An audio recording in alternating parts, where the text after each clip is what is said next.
haven't heard yet if this section of road is actually closed or not.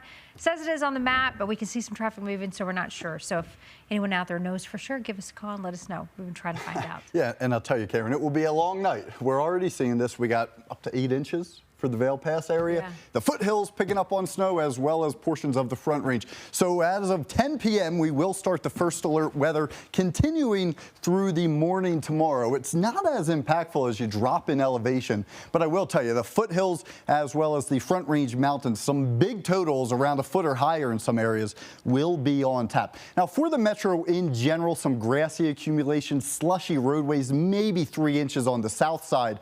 And then the other thing we watch is your timing of the storm. It falls just for the morning commute and overnight tonight. Let me show you a futurecast through the next few hours. Look at this. By 7 o'clock, we're really already starting to see organization. It starts as rain below 6,000 feet, and then it will eventually, by 10 to 11, I like the timeline here, switch all over to snow. So we're still talking all snow for the foothills as well as a majority of the high country.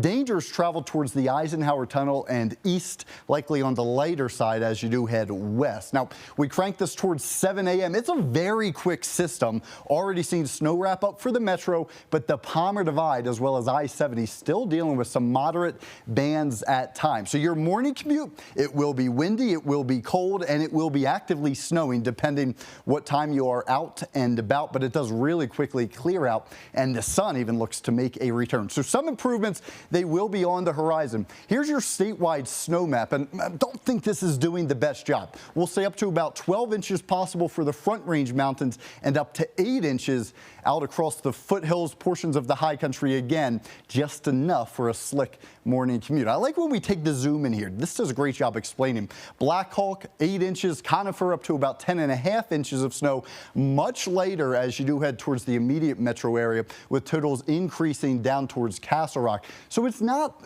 all that high impact for I-25, but this is what we will watch. Take a look at your wind potential by 6:30 a.m. up to 40 or 45 miles per hour from Colorado Springs towards Monument and Castle Rock. That means 2 inches of snow. You have blowing snow with your limited visibility as well as actively falling snow.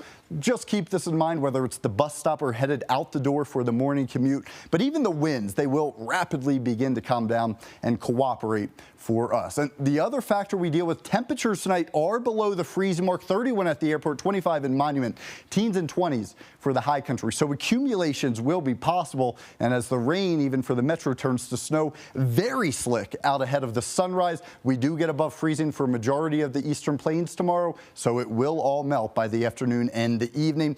Generally the same trend even for the high country. Your roads should be good after a few hours of sunshine. 44 for the immediate downtown area, 39 up towards Castle Rock. A lot to unpack here. Tuesday, Election Day. What are we watching with that? It's actually the one day of the week you should be all right. 35 by 8 a.m.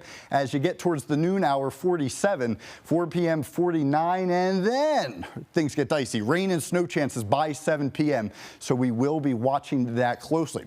First alert weather day. Our next system is possible for the day on Wednesday. This is what I want to unpack. Let's spend a second here. This is the current system, round number 1. You snap a finger, round number 2 by Wednesday is approaching. It's a perfect track right now. It's a cutoff low. What's that mean? It takes its time to move. 72 hours we could be dealing with some snow, but the track will be key.